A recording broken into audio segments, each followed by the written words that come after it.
నాన్నకేం కాదు, నువ్వు బాధపడద్దు. అమ్మా, మా ఫ్రెండ్ వాళ్ళ డాడీకి యాక్సిడెంట్ అయితే కాళ్ళు రెండు పనిచేయకుండా వీల్ చైర్ లోనే ఉండిపోయారంట.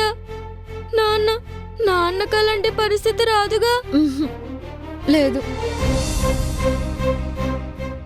అయ్యయ్యో బావగారు, ఎంత ఘోరం జరిగిపోయింది. ఎవరు బావ మీద అటాక్ చేసిన ఆ దుర్మార్గులు ఎవరు? తెలీదు, ఏమీ తెలీదట. అంతా అయోమయంగా ఉంది. గురుమూర్తి ఫోన్ చేసి హర్షకల జరిగిందని చెప్పగానే కంగారు పడుతూ వచ్చేశాం. ఏమయ్యా గురుమూర్తి, మీ యజమాని మీదకి ఎవరో దాడి చేయడానికి వస్తుంటే తాడి చెట్టులాగా నిలబడి నువ్వేం చేస్తున్నట్టు? మన వాళ్ళందరితో కలిసి ఆ రౌడీల్ని తుక్కుగా కొట్టాల్సింది కదా. అక్కడ జరిగింది సినిమాలో సీన్ కాదమ్మా. అంతమంది రౌడీలు ఆయుధాలతో వస్తే వాళ్ళని ఎదుర్కోవడం మన వాళ్ళ వల్ల సాధ్యం కాలేదు.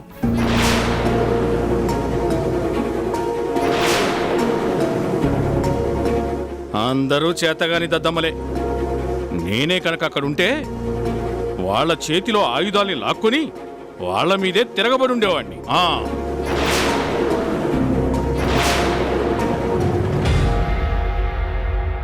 మా అల్లుడి మీద ఈగ కూడా వాళ్లకుండా కాపాడుకునేవాణ్ణి. ఈ ప్రగల్భాలకేం తక్కువ లేదు, ఎన్నైనా చెప్తారు. సిస్టర్, ఆయనకి ఎలా ఉంది? రూమ్ లోకి షిఫ్ట్ చేశారు, వెళ్ళి చూడండి. పదండి, పద నాని.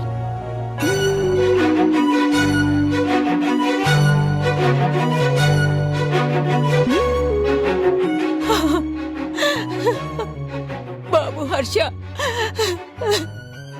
అయ్యో అయ్యో, ఏంటండి ఇది?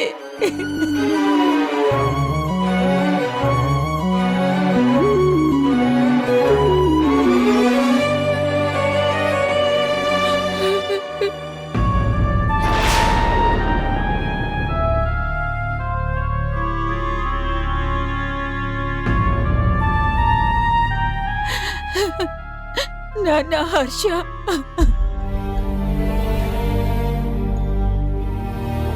ఏంట్రా ఇలా అయిపోయిందేంట్రా? ఏమండి, మన హర్ష చూడండి. నాని, ఇలారా, ఏడకు. డాక్టర్ గారు, ఏమైంది? మా హర్షకి ఏమైంది? చెప్పండి డాక్టర్ గారు, ప్లీజ్. I'm sorry. బండరాళ్ల మీద పడడం వల్ల పేషెంట్ 2 కాళ్ళు బాగా దెబ్బతిన్నాయి.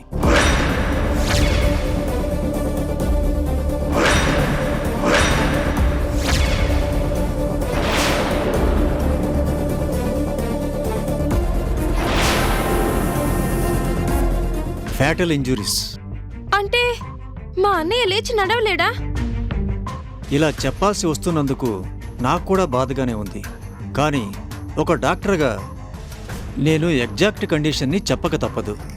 కొన్నాళ్ల పాటు హర్ష గారు లేచి నడవలేరు.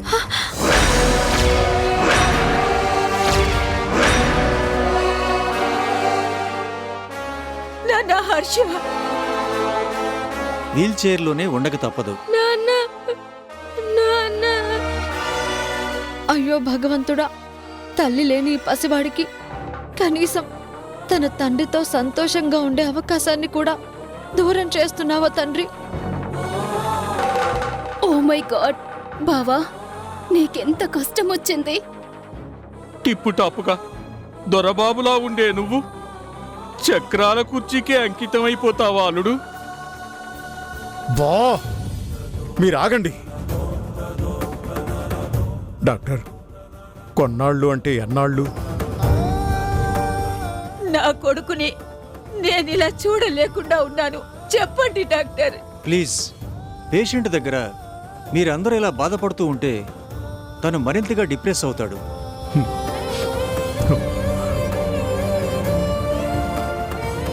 డాక్టర్ గారు, ఆయనకి నేనున్నాను.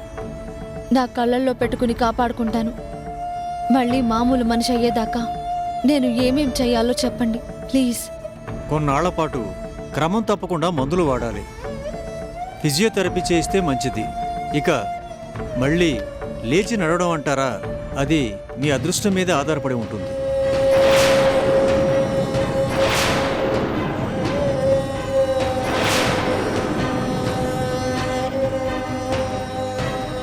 ఏదైనా మిరాకిల్ జరిగితే తప్ప ఇప్పట్లో కోలుకోవడం అసాధ్యం.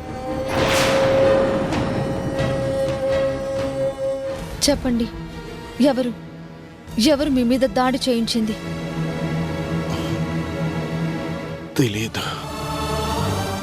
ఎవరో రౌడీలు ఒక ప్లాన్ ప్రకారమే నాకీ గతిని పట్టించారు.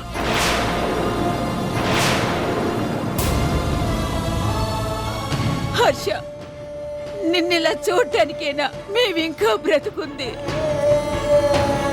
చీమకు కూడా హాని తలపెట్టని నీకు చేటు చేయాలనుకున్న వాళ్ళు మనుషులు కాదు, రాక్షసులు.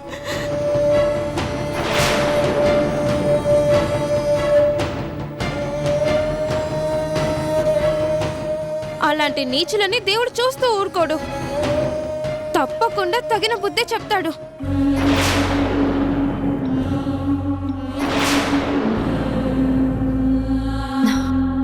డాక్టర్, ఆయన్ని ఎప్పుడు డిశ్చార్జ్ చేస్తారు? పేషెంట్ పరిస్థితిని బట్టి అంతా బాగుంటే రేపే ఇంటికి తీసుకెళ్ళొచ్చు.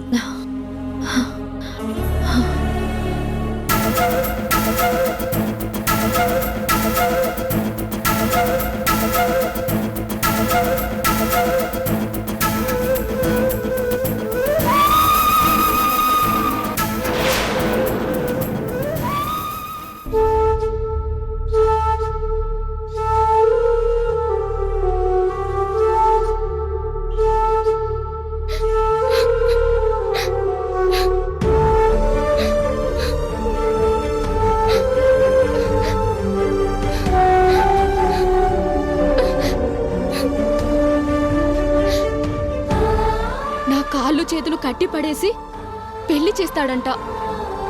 నేనేమైనా కొడ్డుననుకుంటున్నాడా?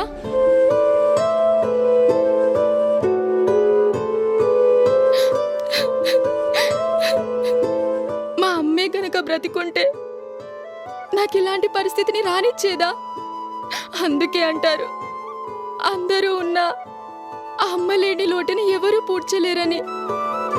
నా గుండెల్లో బాధని ఎవరితో చెప్పుకోను.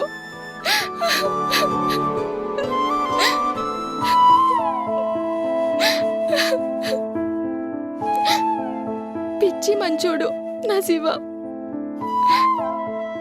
ఎలా ఉన్నాడో ఏంటో. ఒకసారి నేను అక్కడికి వెళ్ళి చూస్తే వద్దు. పెళ్లి కాని పిల్లని శివ కోసం తరచుగా వెళ్తే చూసే వాళ్ళకి బాగుండదేమో. పైగా ఆ పిచ్చి సచ్చినోడు బాబురావు కూడా అక్కడే ఉంటాడు. వంకర మాటలతో, ఆకలి చూపులతో కంపరం పుట్టిస్తాడు. ఛా! పోనీ శివానే ఎక్కడైనా నన్ను కలుసుకోమని కబురు చేస్తే ఎవరికి చెప్పాలి? ఎవరికి చెప్పాలి? గుర్తొచ్చింది.